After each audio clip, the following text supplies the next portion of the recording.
2015 중국 갑조리그 11라운드 박정상 해설위원과 함께하고 있습니다. 이번 11라운드가 참 중요한데요. 전반기의 끝자락입니다. 그렇습니다. 이번 라운드가 끝이 나면 약 2개월간의 휴식 기간을 가지게 되는데 전반기를 어떻게 끝내느냐에 따라서 아주 기분 좋게 휴식을 취할 수도 있고 또는 약간 찜찜한 기분으로 휴식을 취할 수도 있거든요. 네. 이번 라운드 아주 중요합니다. 네, 김지석 선수의 판을 살펴볼 텐데요. 탄샤오 선수와 지금까지 형세가 좀 어떨까요? 김지석 선수가 평소대로 아주 두텀을 선호하면서 진중하게 나왔는데 오늘 탄샤오 선수는 평소와는 조금 다르고요. 김지석 선수로 하여금 공격을 유도하고 있고 네. 중앙의 대마를 방치한 채 3번이나 손을 뺐는데 김지석 선수가 과연 이 타이밍에 화를 낼지 아니면 한 번 더 꾹 참고 장기전으로 갈지 선택의 기로에 있습니다. 네, 탄샤오 선수가 김지석 선수를 도발하고 있는데요. 초반 수순부터 함께 살펴보시죠. 초반에는 어떻게 보면 실리와 두텀으로 좀 극명하게 갈렸는데요. 네, 오늘 바둑은 시종일관 실리와 두터미로 볼 수도 있습니다. 김지석 선수가 좀 발은 느리지만 확실한 정석을 선택을 했고요. 두텀을 바탕으로 한 침입, 그 이후의 정리로 초반의 흐름은 좋았습니다.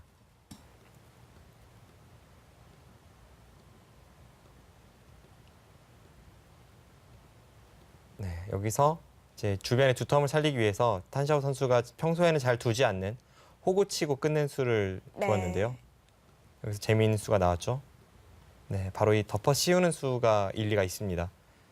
백이 계속 나오고자 한다면 아래쪽에 돌을 이용해서 이렇게 정리를 해서 거의 틀어 막혀 있는 형태입니다. 백은 나오는 게 도와주는 수가 될 수도 있겠어요. 그렇죠. 그래서 더 이상 탈출할 수 없다면 그리고 이제 와서 이런 식으로 끊는 것은 상대에게 빵따님을 주고 어차피 흙은 안에서 살 수 있는 자세가 나오거든요. 이건 백이 좀 피하고 싶은 그림이기 때문에 네, 그냥 쉽게 타협을 했고 하지만 이 과정에서 이렇게 백의 진영에 침입한 흙이 오히려 중앙에 주도권을 쥐어서는 흐름은 흙이 좋습니다.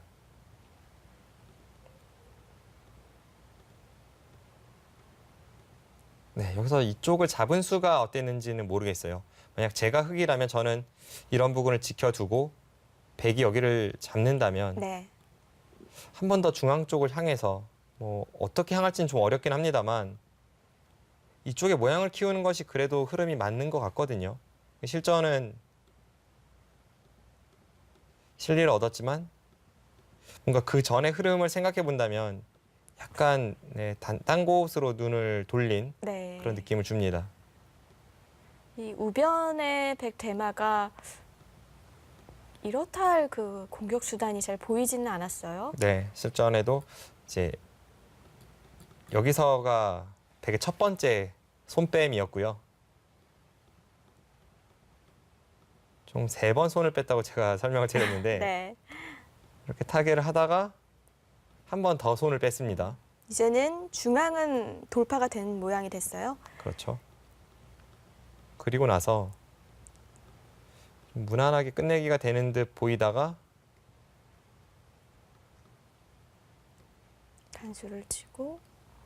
네, 이 장면에서 한 번 더 손을 뺐습니다. 네. 이제는 흙이 뭔가 좀 공격을 해보고 싶은데 이 부근에 백이 넘어가는 수단이 있을지 그걸 좀 봐야겠습니다. 만약 백이 이쪽 부근에 넘어갈 수 있는 수단이 있다면 이쪽과 이쪽 연결을 맛보기로 해서 백돌은 안전하고요. 그렇다면 김지석 선수는 이제는 또 다른 곳에서 집을 키우면서 대항을 해야죠. 어쨌든 현재 확정가로는 백이 약간 앞서 있고 두텀이나 발전성은 김지석 선수가 앞서 있는데 계속된 탄샤오 선수의 도발에 대해서 흙이 어떻게 응수를 할지 아주 중요한 순간입니다. 네. 김지석 선수의 응징은 어떨까요?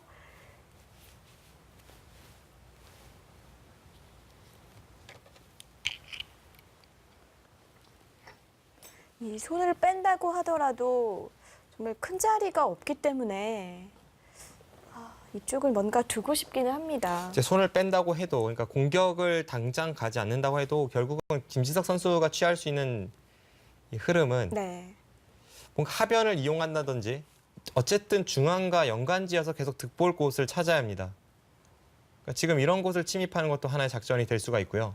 아니면 여기를 붙여서 계속 백이 잡으러 오는 자세를 취한다면 그때는 정말로 한번 공격의 나팔을 불 수 있습니다.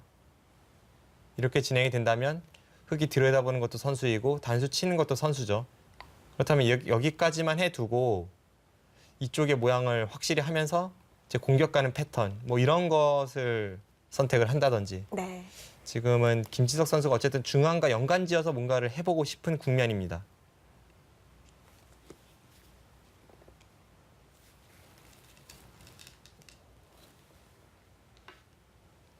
일단 차단을 해갑니다. 차단을 하는데 최대한 집으로 득이 되는 방향으로 차단을 했죠.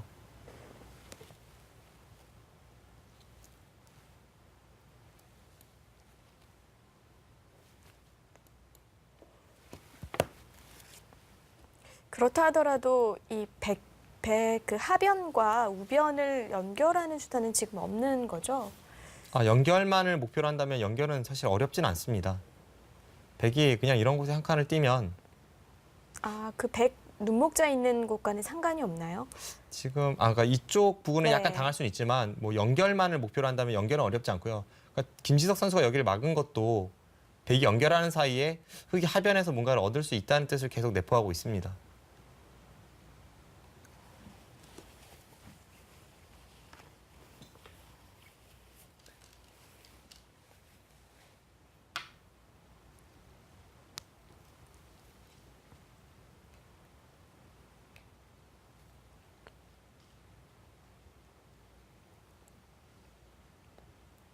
단샤오 선수는 계속 안으로 파고드네요.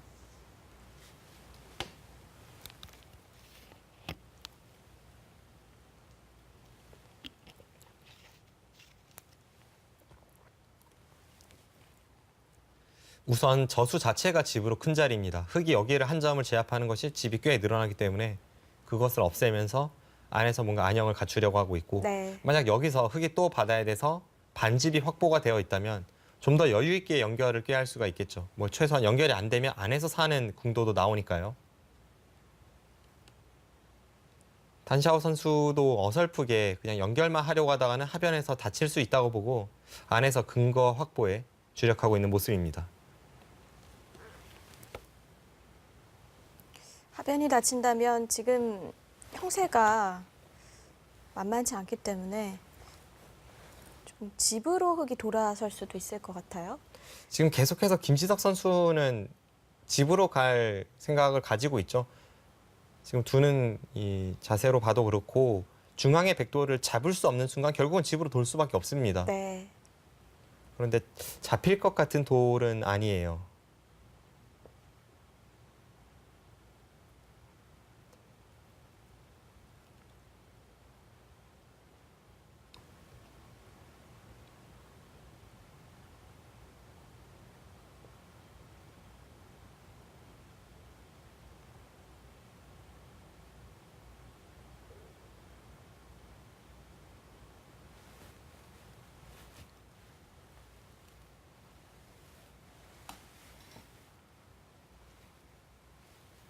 네, 뭐 형세는 만만치 않아 보입니다. 집만 봐서는 안 될 것 같고요. 중앙 쪽에 어쨌든 백의 열붐이라는 것이 있는 순간 흙이 이쪽을 괴롭히면 뭔가를 얻을 수 있다고 볼 때 만만치 않아 보입니다. 그런데 김지석 선수가 좀 싫어하는 패턴의 흐름이긴 합니다. 이런 백이 이런 식으로 왔을 때 조금 까다로워하는 경향이 있는 것 같아요. 네. 김지석 선수가 뭐 그렇게 실리를 중시하는 스타일은 아닌데요. 상대가 이렇게 마구잡이로 실리를 벌어들인 다음에 좀 한번 올 테면 와봐라 하면서도 막상 또 공격을 가자니 백돌에 대한 공격이 좀 막연하고요. 네. 이런 패턴이 사실 김지석 선수가 좋아하는 패턴은 아닙니다. 어떻게 보면 탄샤오 선수가 그 점을 이용했다고 봐야겠네요. 네. 중국 선수들이 이 한국 선수들의 그 성향을 알고 좀 일부러 그러는 대국을 많이 두기는 하는데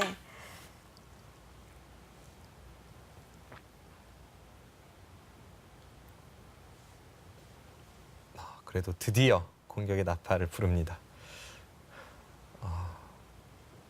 지금 이 부근에 찝는 게 선수입니다. 그렇다면 안에서 두 집을 나긴 좀 어렵고요. 젖히고 넣는다고 해도 하나만 찝어두면 손을 뺄 수가 있습니다. 여기 뭐 찔러도 계속 나가면 그만이니까요. 네. 안에서 두 집을 낼 수 있는 형태는 아니라고 보고 공격을 갔습니다. 한 집 정도는 확보가 되어 있어요. 그렇다면 이 부근에서 과연 한 집이 날 수 있을지 그런 걸 봐야겠고, 김지석 선수가 공격을 하긴 했지만 뭐 백도를 반드시 잡겠다 이런 의지라기보다는 백도를 차단함으로써 계속 추가적인 뭔가 이득을 보겠다는 생각이죠.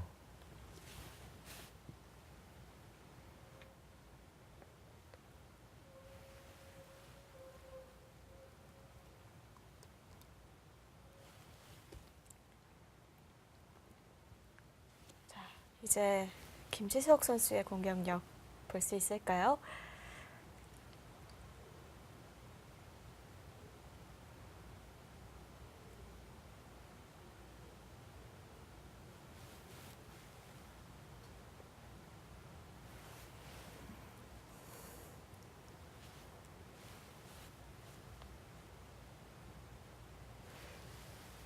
일단 지금 날짜로 간수 자체가 이곳에 나와 끊는 것을 보고 있기 때문에 이쪽을 받긴 받아야 합니다. 백은 그냥 받을지 아니면 이쪽을 밀어서 받을지.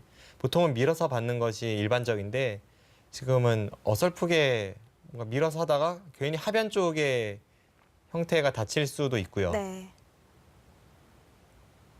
네, 지금 판단이 좀 어렵습니다. 백도 뭐 함부로 교환을 해서는 안 되겠네요. 네.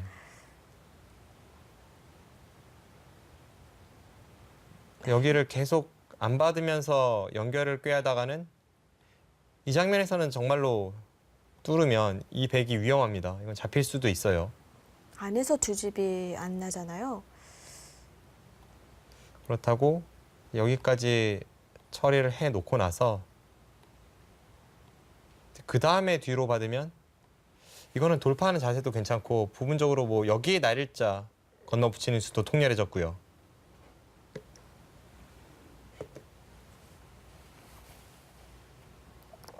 지금은 백이 이곳, 이곳, 이곳 전부 가능합니다. 오히려 평소라면 당연히 밀어야 될 자리가 지금은 미는 것이 정수인지가 좀 의문입니다.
단샤오 선수가 개인전적 2승 1패로 앞서 나가고 있는 가운데 과연 김지석 선수가 오늘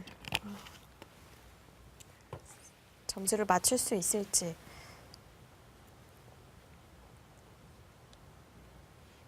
이 기풍에 따라서 좀 승률이 나뉘는 것이 흥미로운데요. 탄샤오 선수는 박정환 선수를 만나서 랭킹이 많이 떨어졌죠. 네. 박정환 선수에게 거의 이기지는 못하고 있고 뭐 중국 갑조리그뿐만이 아니라 세계대회에서도 얼마 전 LG배에서 패했고요. 굉장히 껄끄러워하는 반면 한국 랭킹 2위 김지석 선수에게는 뭐 많은 판수가 있었던 것은 아니지만 2승 1패로 앞서고 있습니다. 김지석 선수는 탄샤오 선수에게는 조금 약한 모습을 보이지만 또 중국 랭킹 1위 스위에 선수에게는 굉장히 강하고요. 네. 다 그 상대적인 게 있어요. 네, 이 바둑이 특히 1대1 두뇌 스포츠이다 보니까 이 상대성이라던가 기풍의 상관관계 이런 거에 따라서 전정면에서 상당한 차이를 나타냅니다.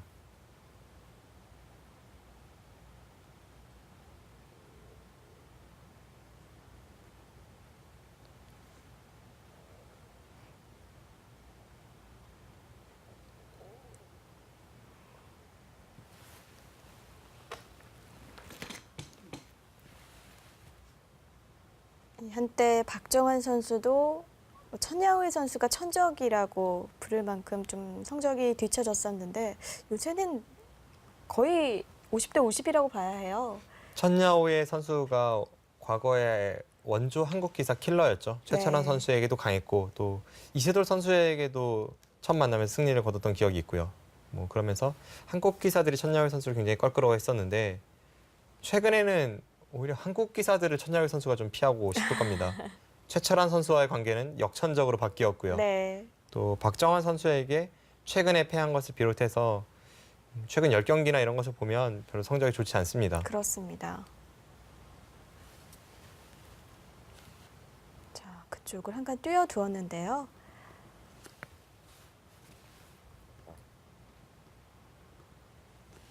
탄샤오 선수가 이쪽 부근에 뭔가 건드리긴 건드려야죠. 결국은 손이 돌아오는데 나중에 이쪽이 다 살고 나서 이쪽을 두면 흙이 두 점을 꼭 살린다는 보장이 없습니다.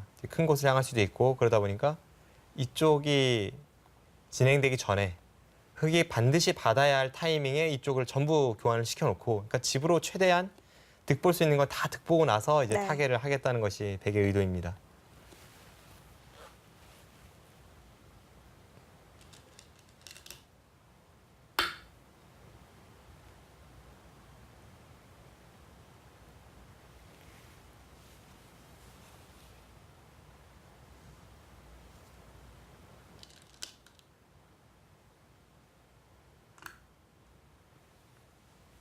끝까지 괴롭히네요. 어떤 의미인가요? 지금 혹으로 받을지 이을지를 보는 건데요. 그러니까 저런 교환을 또 강요하고 있는 겁니다. 만약 흙이 그냥 이었다면 여차하면 백이 여기를 뚫어버리고 한 점을 줘버립니다. 그러고 나서 여기를 이으면 이 교환이 되어 있기 때문에 확실히 흙의 안형이 좀 사라져 있는 면이 있습니다. 여기를 늘면 못 살아있죠. 그렇네요. 끊어도 늘어서 끊을 수가 없겠는데요. 그렇다면 이제 따고 뭐 이런 식으로 네. 교환인데 이거는 백이 다 연결이 됐지 않습니까? 또 중앙도 조금 다쳤습니다. 탄샤오 선수가 이 찢는 수를 통해서 상대에게 이 약수 교환을 강요를 한 겁니다.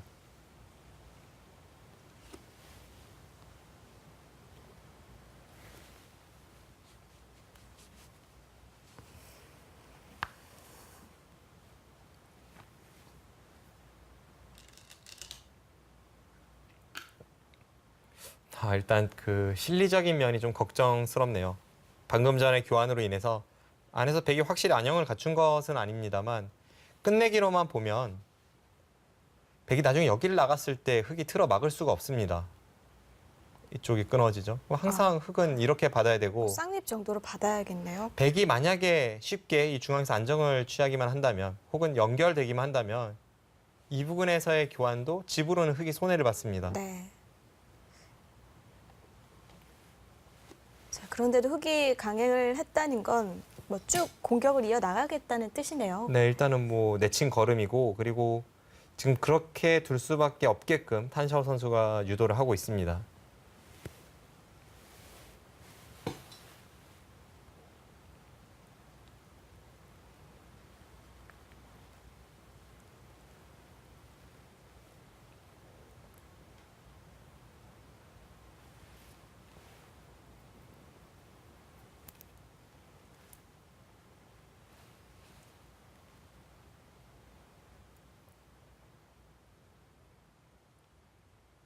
이제는 뭐 백도 더 이상 이 부근에 흙을 괴롭힐 곳은 없기 때문에 이쪽 어딘가 받아야죠.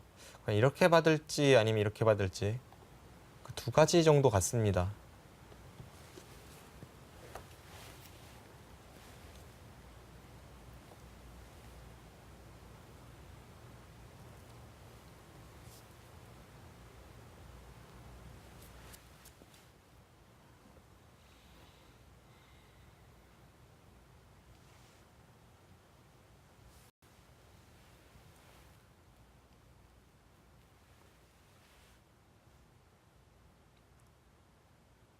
탄샤오 선수가 보통은 이렇게 극단적인 작전을 택하기보다는 좀 간결하게 처리하면서 쉽게 두는 기풍인데요. 오늘은 확실히 좀 김지석 선수가 이런 패턴을 싫어한다고 보고 공격을 유도하는 느낌이 있습니다. 네.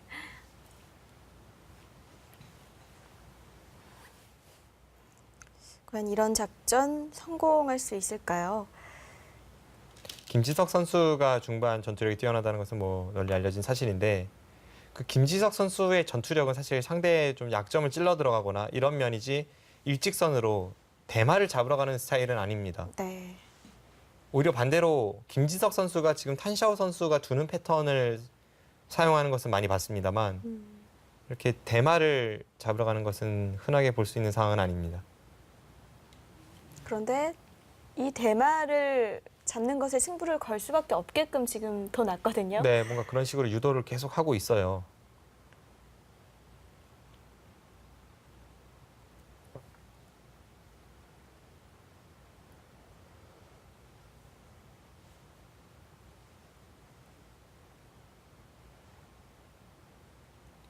네, 역시 밀어서 가장 많이 쓰이는 패턴으로 받긴 받았습니다. 이제 흙이 젖혔을 때가 문제죠. 흙이 여기를 젖힌다면 과연 어떻게 받을지. 흙이 그냥 늘어서 받기에는 백이 이렇게 늘어서 여기 날일자와 이쪽 연결을 맛보기로 하면 이건 더 이상의 공격이 좀 어려워 네. 보이긴 합니다. 뭐 흙이 이렇게 끊어서 계속 공격할 수는 있지만 이 패턴보다는 일단 여기를 젖혀서 두는 패턴이 백을 좀 더 어렵게 만들 수 있습니다. 이제 와서 뒤로 받으면 흙이 여기를 이어서 잡으러 갈 수도 있지만 좀 더 능동적으로 뭐 예를 든다면 여기를 붙이고 호구 쳐서 단수 쳐서 받으면 이렇게 패로 버티는 패턴으로 뭔가 자연스럽게 계속 공격의 흐름을 만들어 갈 수도 있고요. 아, 양쪽 모양을 좀 엮어가는 건가요? 지금은 김지석 선수 이 선택은 둘 중에 하나로 보이는데 젖히는 수가 좀 더 유력해 보입니다.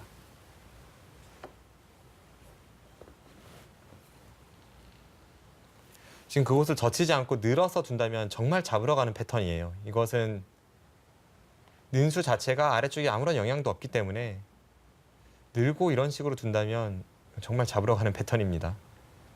또 여기를 호구 치면 늘어서 둬야 되고요. 이쪽 돌파를 당할 수도 있고 여러 가지를 노출시키면서 잡으러 간다면 좀 더 흥미로운 바둑이 될 수는 있겠습니다. 네.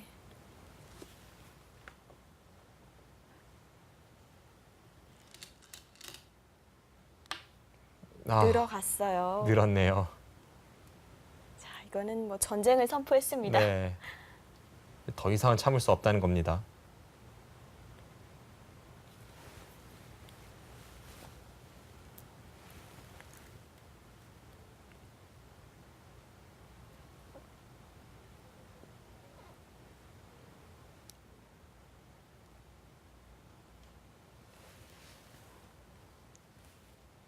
백이 이쪽을 두고 건너보실 때 날일자로 간다면 일단 젖히는 건 하나는 기분 좋지만 그 후속 수단이 딱 눈에 들어오는 것은 아닙니다. 그럼 여기서부터는 다시 재차 이 날일자 사이를 끊어서 뭔가 공격을 가는 패턴인데 어떨지 모르겠네요. 흙의 자세도 그렇게 좋진 않습니다.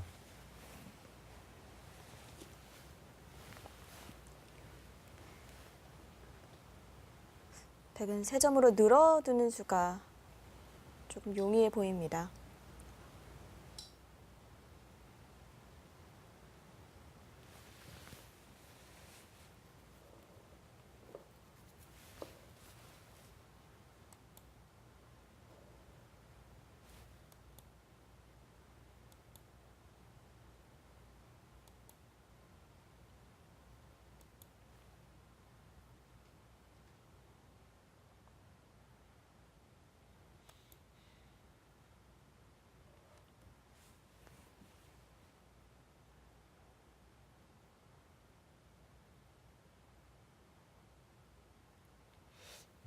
좀 더 보니까 두 가지 있습니다. 백이 그냥 안에서 사는 것만을 꾀한다면 이렇게 받고 날짜를 건너붙일 때 이렇게 호구 치는 자세가 여기 단수는 선수라서 한 잽을 확실하게 확보하는 면은 있습니다.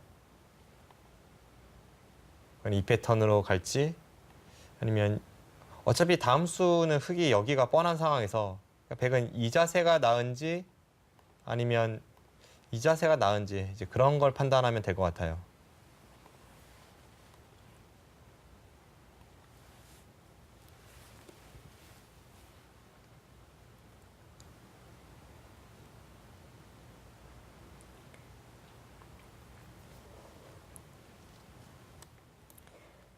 사실 현대바둑에서 이렇게 대마의 사활에 따라서 승부가 결정나는 대국이 많지는 않거든요. 네. 오늘 대국도 피할 아예 수는 있었어요. 아예 100% 그리고 지금 뭐 네. 백도를 살려준다고 해서 지는 패턴은 아닙니다. 그러니까 지부적이긴 합니다만 약간 이득을 봐서 균형을 맞출 수는 있는 패턴이에요. 예를 들어서 그 과정에서 흑이 이 정도만 되면 이거 흑이 불리한지 의문이거든요. 그러니까 100% 반드시 잡아야만 하는 그런 정도까지는 아니고요.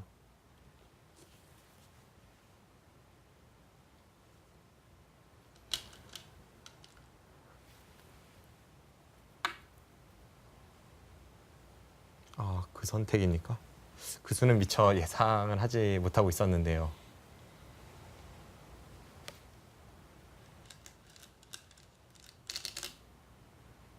자, 흑은 아, 차단 안 할 선수. 수가 없는데요. 차단을 하긴 했는데 네. 저수는 정말 중앙 대마에 좀 올인을 해보겠다는 생각도 가지고 있는 것 같습니다.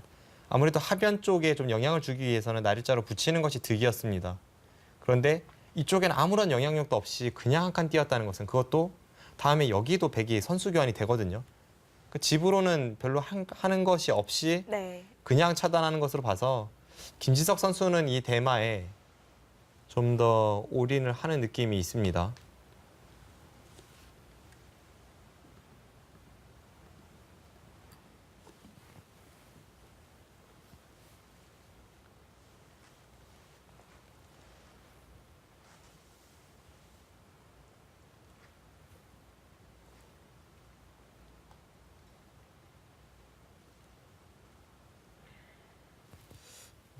제가 선택을 한다면 저는 그래도 백이 좀 타개하는 입장에서 편하지 않나 싶네요.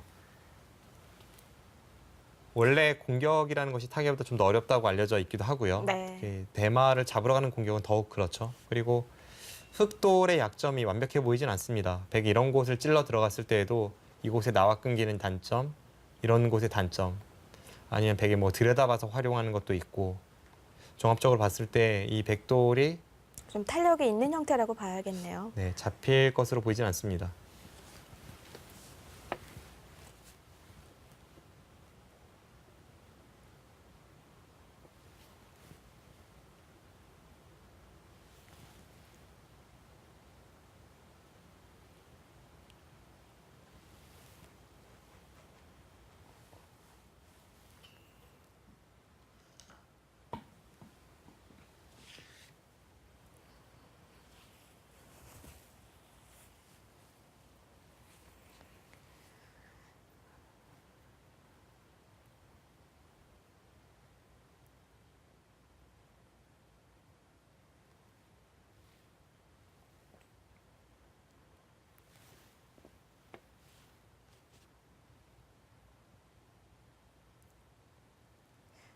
백의 다음 수는 어디가 예상되나요?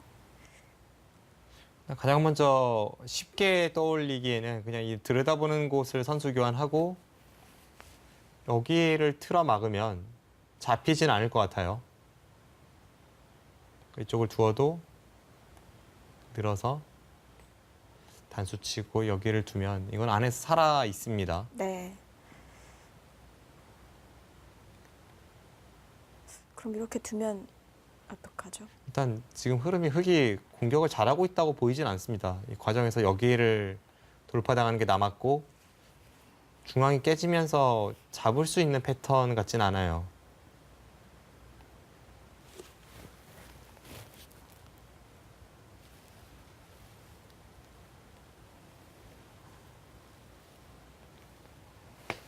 흐름이 약간 백쪽 같습니다. 김지석 선수가 중앙 공격에서 좀 더 분발해야 되는 형세입니다. 네.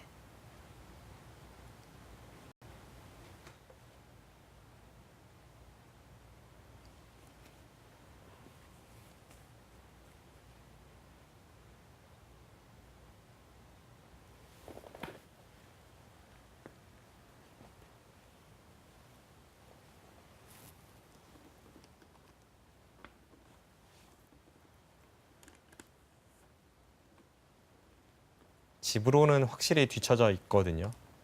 이제는 하변 쪽에 침입을 노릴 수 없는 형태로 김지석 선수가 공격을 가고 수비원을 전부 백집으로 쳐준다면 집 차이는 더욱 벌어져 있습니다.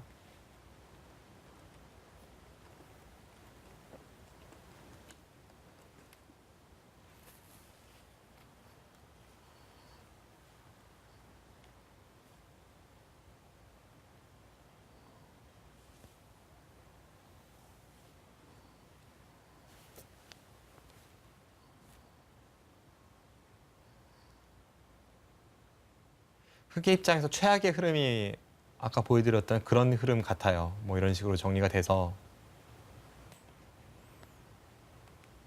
이 정도 처리가 된다면 그냥 쉽게 사는 거요? 네, 살고 또 백이 사는 과정에서 마지막에 이런 자리까지 선수로 하고 나서 사는 패턴이라면 이건 정말 흑이 한 것이 없습니다.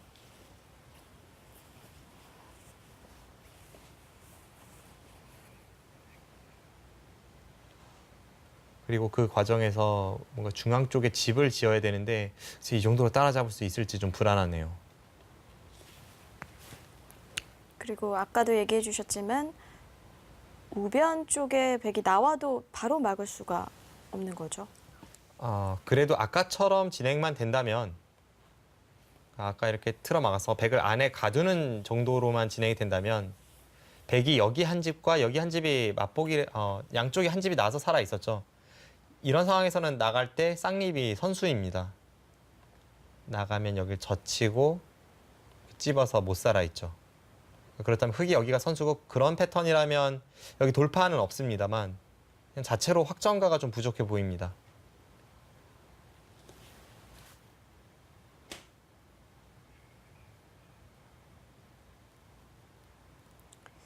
네. 과연 이 대마의 사활은 어떻게 될까요? 2015 중국 갑조리그 잠시 후에 계속 함께 해주시죠. 2015 중국 갑조리그 11라운드 박정상 해설위원과 함께하고 있습니다. 자, 오늘 한국 선수들 총 5명의 선수들이 출전했어요. 그렇습니다. 최강의 원투펀치라고 할 수 있는 박정환 선수와 김지석 선수를 비롯해서 나현, 이동훈, 강동윤 선수까지 오늘 출전을 하고 있습니다. 네, 강동윤 선수는 저루이양 선수와 주장전에서 만나게 됐는데요. 지금까지의 흐름이 좀 어떨까요? 강동윤 선수가 우선 초반에 좀 안 좋다고 알려져 있는 진행을 선택을 했는데요. 네. 그곳에서 실리를 얻었고 그 후에 발빠른 행마를 하면서 지금의 패턴은 강동윤 선수가 나쁘진 않아 보이고요. 강동윤 선수의 실리와 저루이양 선수의 이 두 텀의 만남입니다. 네, 강동윤 선수의 생각은 어땠을지 초반 수순부터 함께 따라가 봅니다.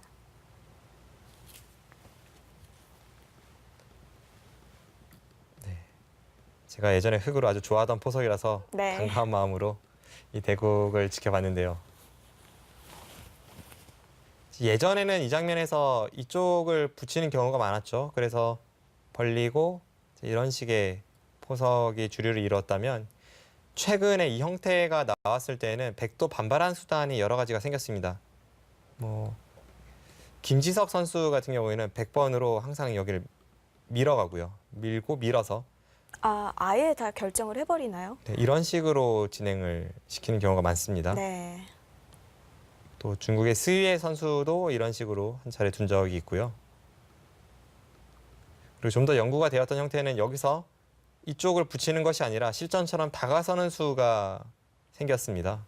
여기를 두고 백이 두지 않았으니까 흑이 이 백도를 좀 괴롭히러 갈 때 그때 흑의 날일자 사이를 건너 붙여서 한 점을 희생타로 해서 네. 뒤쪽을 정리하는 이 진행은 백이 우세합니다. 자, 그래서 실전에서도 이 수순 피해갔죠. 실전에선 아래쪽으로 단수를 쳐서 나가면 이쪽을 틀어막아서 끝까지 나갈 수는 없거든요. 결국은 백도 따내야 됐고 이렇게 늘었습니다. 여기서 제가 좀 궁금한 부분이 나중에 강동현 선수와도 좀 이 부분에 대해서 이야기를 나누고 싶은데 여기를 막질 않았습니다.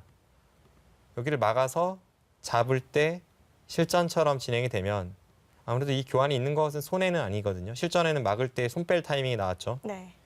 강동현 선수가 좀 염려했던 부분이 제가 보기에는 여기를 둘 때 이 타이밍에 백이 바깥쪽을 정돈하는 그 흐름일 겁니다.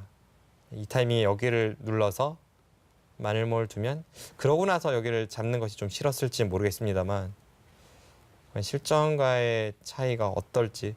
제가 흑이라면 그래도 이쪽을 좀 선택을 했을 것 같습니다. 자, 네, 강동윤 선수는 변부터 정리를 했고요. 네, 전부 정리를 하고 나서 이으니까 결국은 여기를 안 둘 수는 없거든요. 여기를 돌아왔는데 백이 받질 않았죠. 집으로 한 20집짜리 정도 되는 자리지만 지금은 중앙 쪽이 워낙 급한 만큼 저우리양 선수가 반발을 하면서 새로운 변화가 나왔습니다. 네, 여기서 붙여 끄는 것은 일리가 있었죠. 그냥 대놓고 여기서 세 점을 대놓고 움직이기에는 너무나도 괴롭힘을 당할 것이 네. 뻔합니다. 뭐 잡히진 않겠습니다만 이거는 살아도 양쪽으로 백에게 좋은 형태를 허용할 수밖에 없고요. 그래서 과감히 버렸는데요. 네, 보통 부분적으로 놓고 보면 이렇게 붙여 끊었을 때에는 이런 곳을 늘어서 흑이 다음 수가 잘 안 보입니다만 지금은 뭐 이렇게 붙이는 맥점도 있고 붙여서 이쪽 단수와 이쪽 틀어 막는 것을 맛보기로 할 수도 있고 또 여기를 단수 치고 이렇게 틀어 막아서 이쪽과 이쪽을 맛보기로 할 수도 있고 뭐 여기서 밀 수도 있고 이런 다양한 이 수순이 나오기 때문에 저우리양 선수가 위쪽으로 는 것은 어쩔 수가 없었습니다. 실전에 이렇게 정리가 되었죠. 강동윤 선수 생각은 이런 겁니다. 몇 수 전으로 거슬러 올라가 봤을 때 이 장면에서 어차피 세 점을 움직이는 것은 좀 무겁지 않았습니까? 네.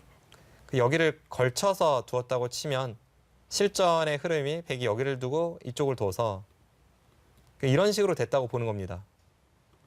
찝고 한 이어서 이 정도 느낌으로 되었다면 아 이거는 흑이 불만이 없다라는 판단입니다.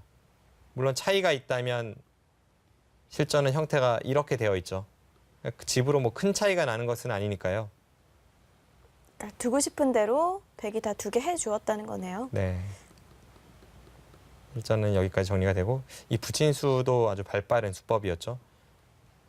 흑이 여기를 달리고 싶은 자리입니다. 그런데 상대가 한 칸을 뛰면 이쪽에 주변에 백돌이 강한 만큼 흑돌이 좀 엷습니다. 그렇다고 여기를 한 칸 뛰자니 너무 좁고 상대에게 이 실리를 허용하고요. 강동윤 선수가 여기를 붙여서 선수 교환해두고 이쪽을 둔 것은 과거 전성기에 이 발빠름의 대명사였던 조은현 구단을 연상케 하는 날렵한 수법입니다. 네. 자, 백도 다 교환을 해두고 길을 지켰는데요. 네, 이렇게 진행이 되고 나서 보니까 초반에 여기를 먼저 막지 못했던 그 수순은 약간 아쉬움이 있긴 합니다만 그래도 이쪽에서의 처리와 이쪽에서의 처리 굉장히 발빠르게 처리가 잘 되었고요. 집으로는 상당히 앞서는 국면이 되었습니다. 이제 문제는 중앙의 두터움이죠. 네, 여기를 붙인 수 저우리양 선수도 만만치 않게 응수를 하고 있고요. 이 과정에서 여기를 어깨 짚은 수가 충머리였습니다. 흑이 여기를 받으면 돌파를 해서 이것은 흑이의 불만인데 실전에 받을 수밖에 없을 때 그때 이렇게 늘어서 이 교환이 없이 끊고 늘었다면 밀어서 여기와 여기를 맛보기로 하고 막으면 축이었거든요. 그런데 지금은 이 교환으로 인해서 나갔을 때 이 축은 흑이 불리합니다. 실전에 결국 타협이 되었고 상변에서는 부분적으로 백이 처리가 잘 됐습니다만 백의 악수 교환을 흑도 받아 먹었기 때문에 강동윤 선수가 일단 집으로는 확실하게 앞설 수 있는 흐름이 되었습니다. 네. 네, 저희가 여기까지 지켜봤었는데요. 대략적인 형세 판단을 해보면요.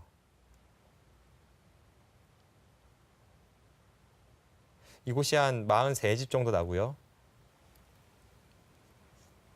여기까지 52집, 59, 60, 한 65집 정도, 그 정도 흙이 납니다. 네. 백은 이곳이 한 5집, 네, 여기까지 30집이 강하고요. 35집. 그러니까 집으로 확정이 된 것만 했을 때 한 42집 정도 납니다. 집은 차이가 많이 나네요. 집은 뭐 반면으로 20집 이상 벌어져 있는데 이 중앙 쪽에서 백이 15집 정도 내면 결국 미세한 국면으로 갈 수 있어요. 제가 이쪽을 한 4집에 5집 정도만 세주고 있는데 훨씬 늘어날 여지는 있죠. 결국은 이 중앙 싸움입니다. 강동윤 선수가 워낙 상대의 모양을 지우고 삭감하는 것에 일가견이 있기 때문에 그런 것에 좀 기대를 걸어봐야 되는 국면으로 보입니다. 네.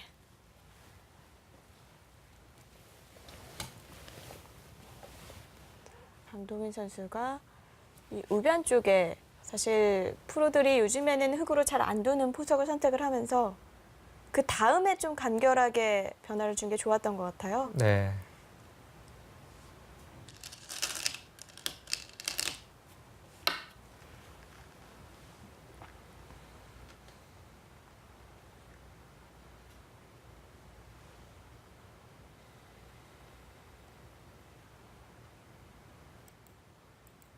제가 좀 놓치고 있던 부분이 있네요. 저는 이쪽이 우변 쪽이 흙이 여차하면 여기를 붙여서 네.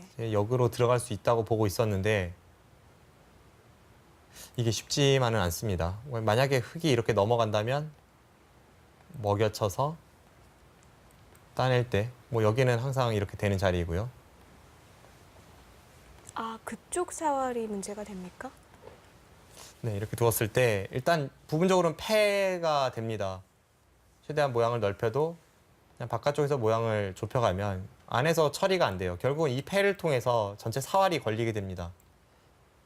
이거는 흙도 떨리는 펜데요. 네, 흙이 떨리죠. 그리고 백이 미리 사전에 방비를 한다면 여기를 느는 것 정도는 늘 선수이기 때문에 네. 받지 않으면 바로 잡히게 됩니다. 제가 센 것보다는 백집이 좀 더 늘어나겠습니다. 그럼 다시 세어보면요. 붙이는 수가 없다고 봤을 때요. 백을 한 50집까지도 봐줄 수 있겠습니다. 그러니까 여기를 내려서는 것이 늘 선수라면 뭐 붙이는 것을 수익게 할 필요도 없고요. 그럼 역시 초반에 우변에서의 진행은 백이 좀 괜찮았던 것 같습니다. 지금 65대 50이라면 중앙에서 한 10집만 놔도 백이 약간 좋다고 봤을 때 그러면 흙이 유리한 것도 아니라는 네, 얘기인가요? 유리하진 않는 것 같아요. 네, 제가 우변을 좀 잘못 보고 있었는데 네. 그쪽을 다시 냉정하게 보면 백이 약간 유리하거나 아니면 중앙 승부로 보입니다. 자, 이런 부분 하나가 이렇게 형태를 바꿔 놓습니다.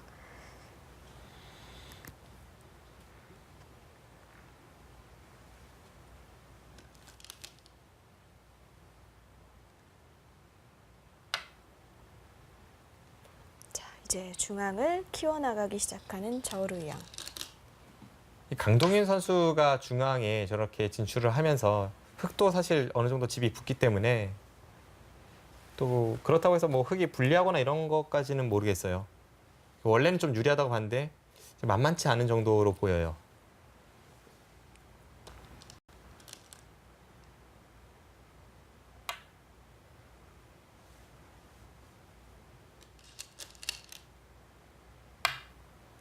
또 강동윤 선수가 처음에 이 본격 타이틀을 획득하던 시절에 주특기가 타계였습니다. 선실리 후타계 작전으로 이창호 구단을 무너뜨렸고 그리고 승부처에서의 이 날카로운 감각, 네. 수익기 이런 부분이 대단하죠. 특히 분리할 때 승부업은 뭐 타의 추정을 불허합니다. 승부처에서 강한 강동윤 선수 그리고 상대의 모양을 깎아 들어가는 데 능한 강동윤 선수다 보니까 뭐 그렇게 비관적이진 않습니다.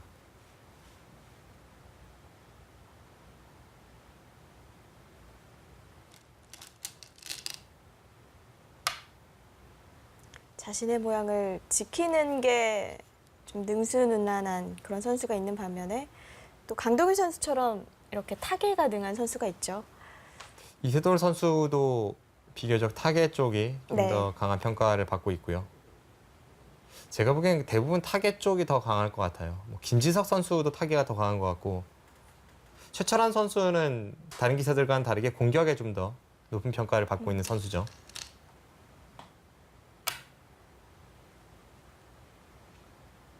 네, 지금 중앙 쪽의 형태가 제가 생각했던 것보다 흙의 처리가 잘 되고 있네요. 이 수는 어땠을지 모르겠습니다.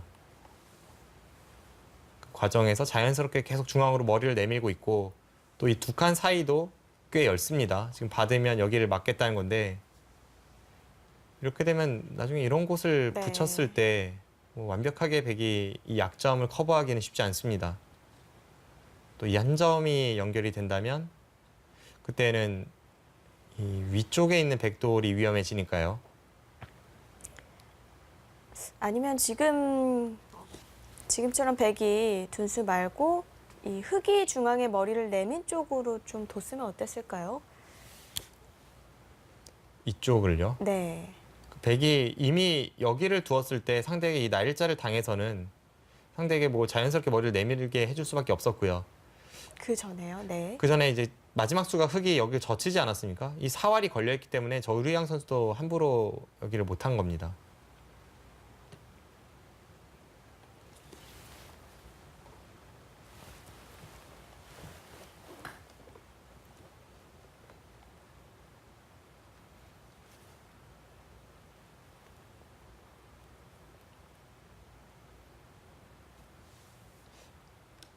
확정가에서는 강동윤 선수가 앞섰던 상황에서 가장 우려했던 부분이 중앙 쪽의 백의 발전성이었는데 지금 정도라면 좀 자연스럽게 백의 발전성을 깎아 들어가고 있어요. 네.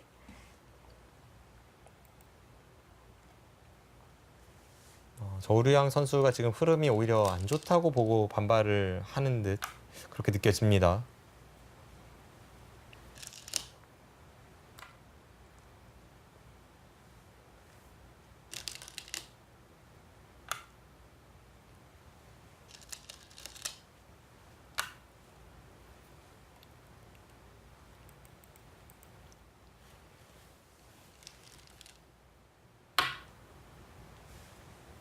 자, 이제는 중앙은 더 넓힐 수는 없을 것 같습니다. 이미 저우리양 선수가 이런 네. 반발을 했을 때부터 중앙에서 이제 전장이 이쪽 부분으로 옮겨졌습니다. 저우리양 선수가 믿는 구석은 이 끊는 것이 선수라서 뭐 이런 곳이라던가 이런 곳이 다음에 한 점 살리는 것을 보고 있다는 거죠. 당장 한 점을 살리는 것은 이 들여다봐서 안 되기 때문에 이런 쪽에 백돌만 온다면 네. 그때는 통렬해질 수가 있습니다.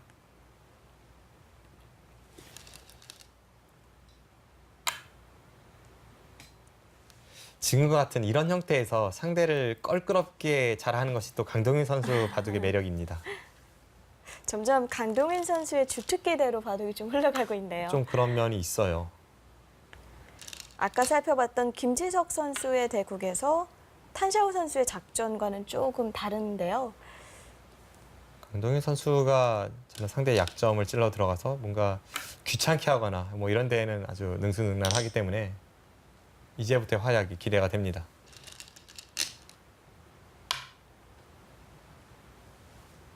지금 백돌이 전부 가둬졌죠. 강동윤 선수도 그냥 집으로만 갔을 때는 이 세 점이 좀 신경이 쓰이다 보니까 당장은 약간 깨지더라도 이쪽 연결을 하면서 상변의 흑돌과 이제 이 약점, 이 두 군데에는 완벽하게 방어가 됐습니다. 결국은 이 백돌을 가두고 있고 이 패가 어떻게 되느냐가 중요할 것 같아요.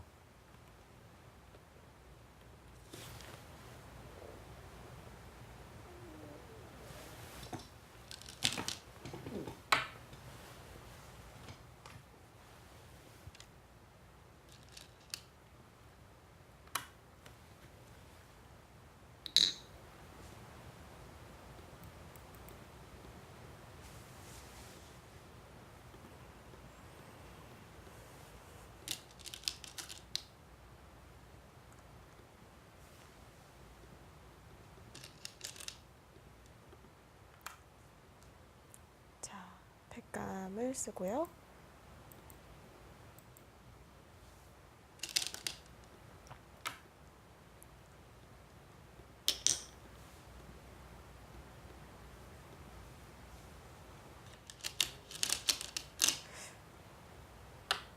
근데 흑은 2패를 지더라도 뭔가 다른 곳에서 한다면 승산이 있지 않을까요? 일단 상변 쪽에서 흑이 호구를 한번 치면 10집 이상 흑집을 만들었습니다. 이제 그쪽이 있고 그래도 흑이 최대한 2패는 100보다는 흑이 좀 더 편하게 할 수 있는 패이기 때문에 네. 2패를 유지하면서 상대로 하여금 악수를 쓰게끔 할 수 있는 한은 패를 계속 해야죠.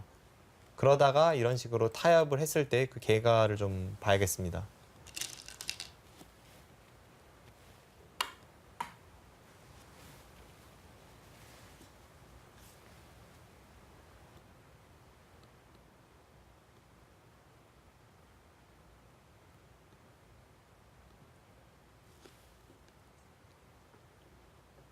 하변 쪽은 받아야죠. 지금 받지 않는다면 한 번 더 백이 젖혀서 흑도를 살릴 수 없습니다.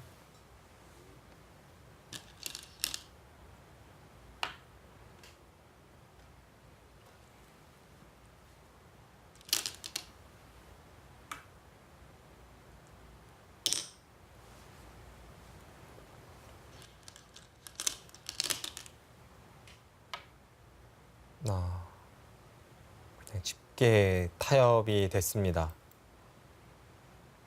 자, 이렇게 되면 상변을 접수를 하고 백은 이제 완생을 했고요. 뭐 이것도 집으로 나쁘지 않다는 이야기인가요? 강동희 선수가 그렇게 보는 것 같아요. 네. 좀 생각보다는 쉽게 패를 양보를 했는데 만약에 바둑이 불리했다면 강동희 선수가 이렇게 쉽게 정리하지 않았을 겁니다.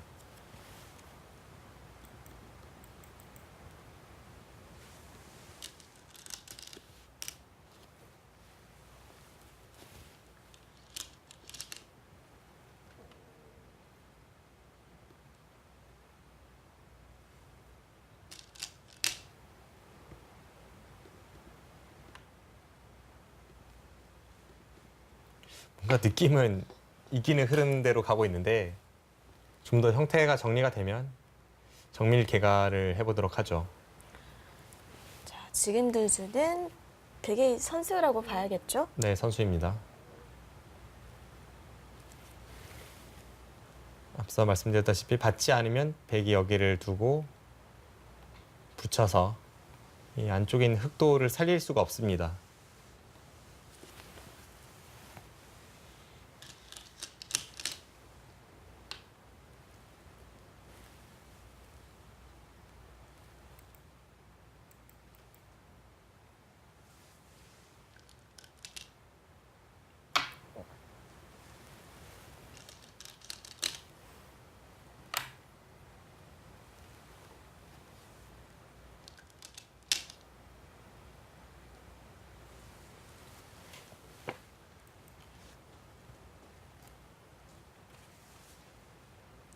대략 집 모양을 보면요.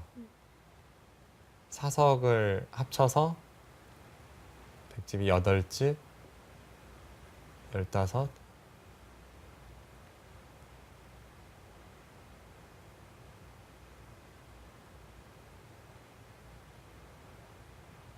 여기까지 한 52집 정도 날 것 같고요. 55집이 약간 강합니다. 흑은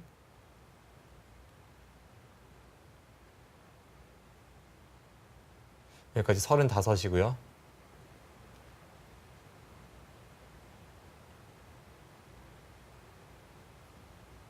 네, 흑은 한 68집까지 나네요.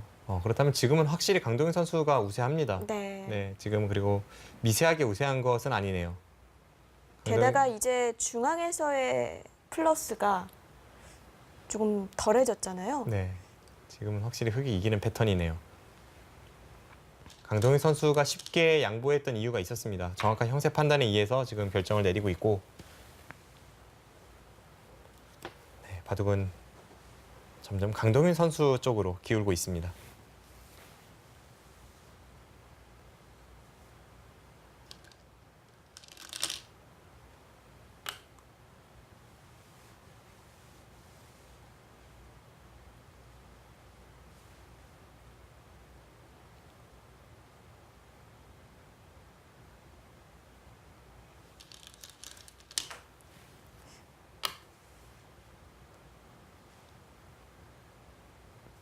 흑이 이 좌쪽 젖히자 이 세 칸으로 세 칸으로 띄어서 두었잖아요. 네, 그 이후의 수순들이 좀 어땠을까요?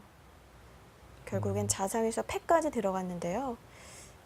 돌이켜보면 그 이후에 백의 선택이 별로 좋지는 않았죠. 괜히 두었다가 상대에게 자연스럽게 중앙으로 진출하게 만드는 그런 이 흐름을 만들어줬고 그 당시까지는 제가 느끼기에는 만만치 않아 보였습니다. 그런데 그 이후에 저우르양 선수가 중앙을 경영하는 데 있어서 확실히 좀 흐름을 잘못 잡고 있었던 것 같아요. 결국 강동희 선수가 자연스럽게 중앙으로 진출해서는 이쪽에서 머리를 내밀고 또 돌이 이렇게 오는 이 자세가 나와서는 그 네. 이후에는 흙이 나쁘진 않은 것 같습니다.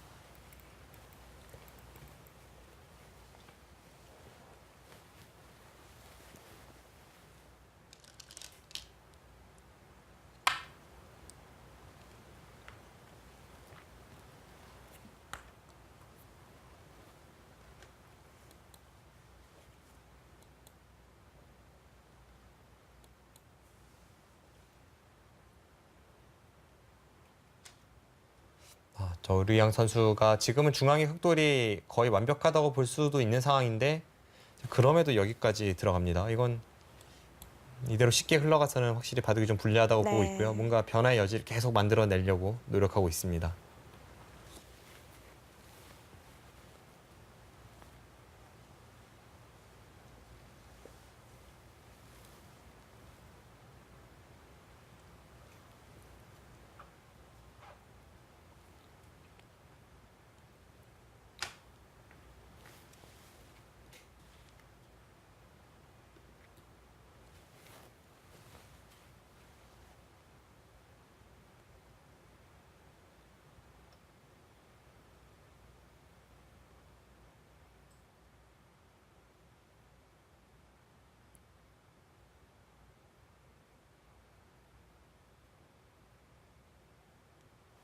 지금 그냥 받아주어도 백집이 중앙에서 많이 날 것 같지는 않습니다. 뭐 이런 자리를 틀어막으면 치받고 젖혀서 여기 세 점이 살아갈 수 있다면 이쪽에 백집은 아무것도 아니거든요.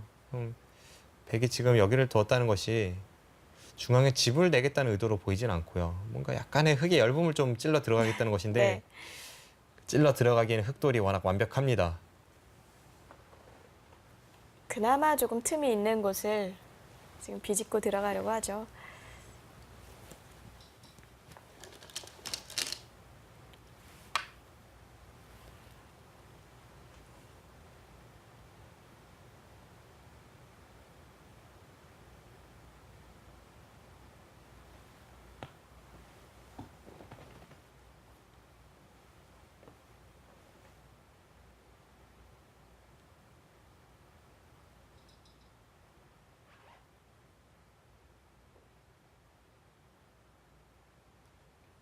네, 지금 다시 세어보아도 확정가 면에서는 강동희 선수가 많이 앞서고 있습니다.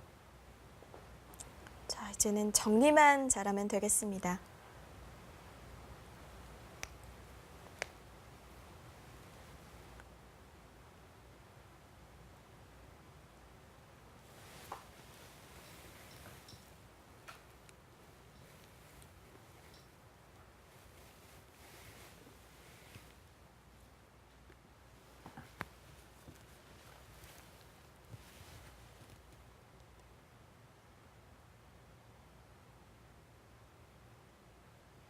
사실 애초에 예상했던 거로는 이 강동희 선수는 저우르양 선수에게 조금 고전할 수 있지만 김지석 선수가 탄샤오 선수에게는 좀 쉽게 가지 않을까 생각을 했었는데요. 네. 반대의 패턴으로 흘러가고 있고요. 탄샤오 선수가 참 얄밉게 두죠. 네.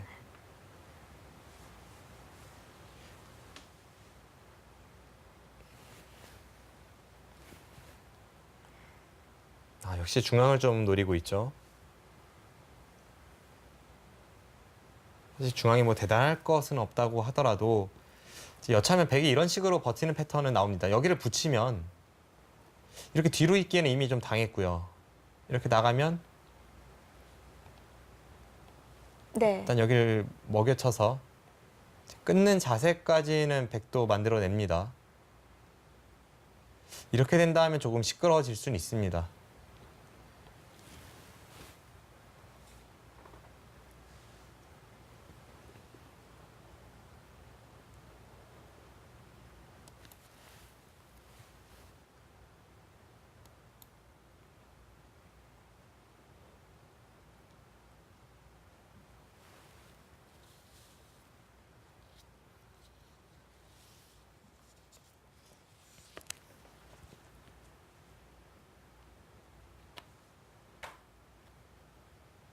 강동윤 선수가 속한 이 항저우 기원팀은 항저우 기원팀도 그렇고 수보울 항저우 팀도 그렇고 모두 이 항저우를 주축으로 하는 팀인데 네. 항저우가 원래 지금 뭐 제2의 중국 기원도 있고 바둑 도시입니다. 그래서 전폭적인 지원도 있고 또 항저우 기원팀에 속한 선수들의 면면을 봐도 활동적인 선수들이 많아요. 그래서 이 강동윤 선수가 중국어를 잘 못하는데 팀에서 자꾸 뭔가 이렇게 함께 하려는 듯한 그 반외 활동을 좀 네. 하려고 하나 봅니다. 그래서 강동윤 선수가 이번에 중국에 가기 전에 한 이틀 전쯤에 저에게 연락이 와서 좀 상대가 기분 나쁘지 않게 미안하지만 나는 그냥 여기 방에 있겠다 이런 식으로 중국말을 어떻게 하는지 물어보더라고요. 자꾸 불러내나 보네요. 네, 뭐 그런가 봅니다.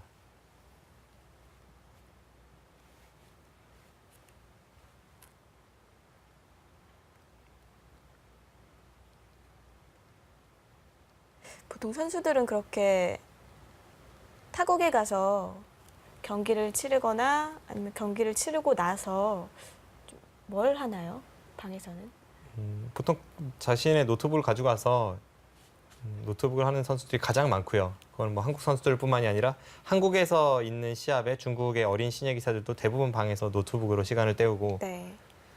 좀 어울리는 걸 좋아하는 선수들은 예전에 최철한 선수 같은 경우에는 같은 팀원이었던 왕하오양 선수라던가 뭐 이런 선수들과 친했거든요. 그래서 네. 같이 뭐 포켓볼을 친다든지 하면서 좀 시합 이후에 시간을 함께 보냈던 그런 이야기를 들은 적이 있습니다.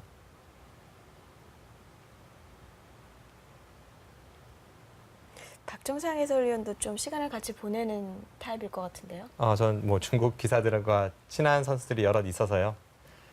항저우 기원팀의 류싱 선수, 지금 강동윤 선수와 같이 팀을 이끌고 있는 선수인데 그 선수와 좀 시간을 많이 보냈었고요. 네.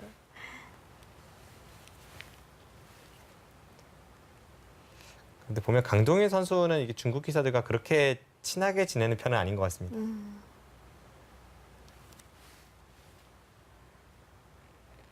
박정환 선수는 물론 좀 방에서 혼자 있는 스타일일 것 같고요. 네, 뭐 안 봐도 비디오네요.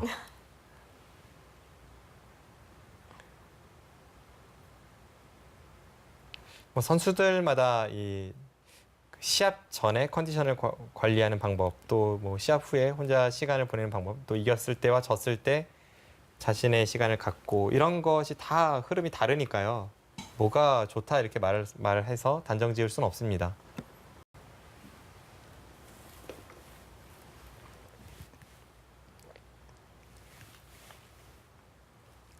아마 시행착오도 많이 겪고 좀 이런 저런 걸 많이 해봐야 자신한테 뭐가 맞는지 알 것 같아요.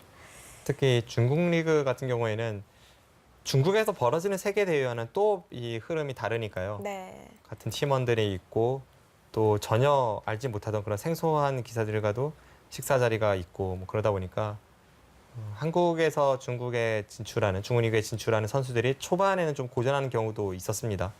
대표적으로 이세돌 선수가 예전에 처음 중국 리그에 진출했을 때 2승 2패로 고전을 했죠. 네. 당시에는 뭐 음식도 입에 맞지 않았고 뭐 그런 중국 리그만의 이 틀에 좀 생소해했던 그런 기억이 있습니다.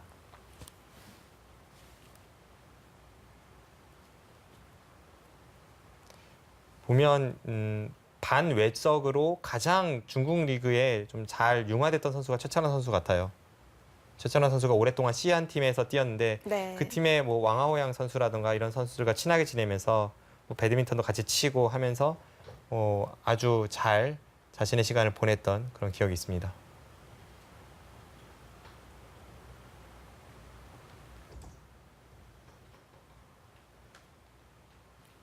반면에 중국에서 좀 한국과 친화적인 그런 선수는 누가 있을까요?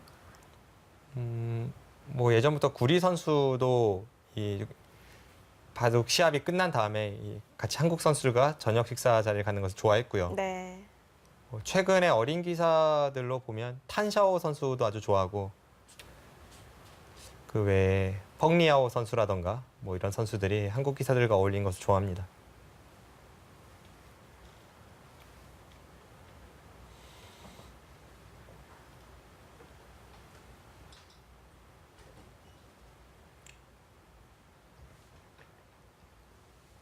지금 저우르양 선수 집으로 좀 꽤 뒤처져 있기 때문에 어떻게 이 뒤처진 것을 따라잡을지를 고민이 많이 될 텐데 딱히 뭔가 백이 집을 늘리거나 흑이 약점을 찔러가거나 이런 것이 보이지 않습니다. 네.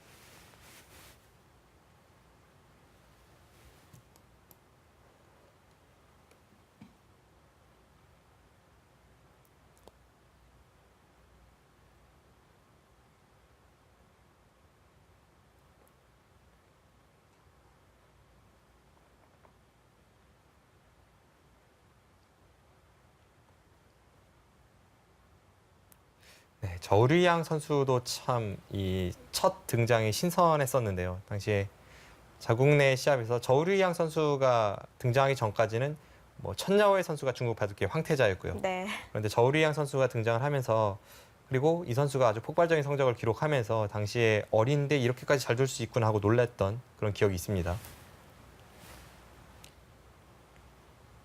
뭐 저우르양 선수뿐만이 아니라 어린데 정말 이렇게까지 잘 될 수 있을까 하는 선수들이 중국에는 참 많아요.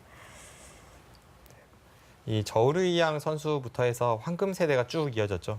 보통 한국 바둑계 황금 세대 그러면 뭐 이세돌 선수를 필두로 한 이 80년대 초중반 태생부터 해서 한 89년생까지 이때 아주 재능 있는 선수들이 쏟아져 나오면서 그 시대 바둑을 했던 선수들은 대부분 이창호 키즈인데요. 네. 그 선수들이 현재까지도 한국 바둑계를 지탱하는 상위 랭커들입니다. 그런데 중국 바둑계를 보면 이 황금 세대라고 할 수 있는 선수들이 91년생부터 한 97년생 여기에 마구 쏟아져 나옵니다. 그 저우르이양 선수가 속한 91년생이 굉장히 강한 선수들이 많죠. 맞습니다. 터자씨, 저우르이양, 뭐 스위에 이런 선수들이 전부 91년생 선수들이고요. 그래서 한국이 참 고생을 많이 하지 않았습니까? 네. 한꺼번에 많이 쏟아져 나왔기 때문에 뭐 1년을 무관으로 지낸 시절도 있었고요.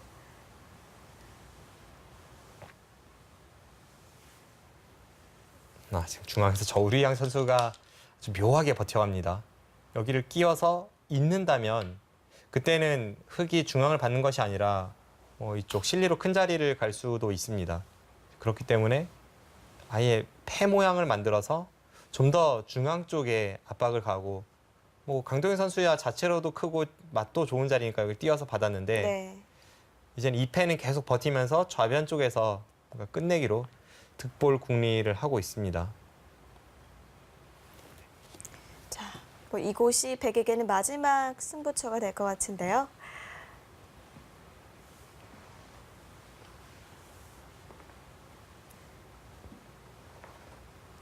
네, 이 바둑의 종반은 어떻게 마무리가 될까요? 2015 중국 갑조 리그 11라운드 함께하고 계십니다.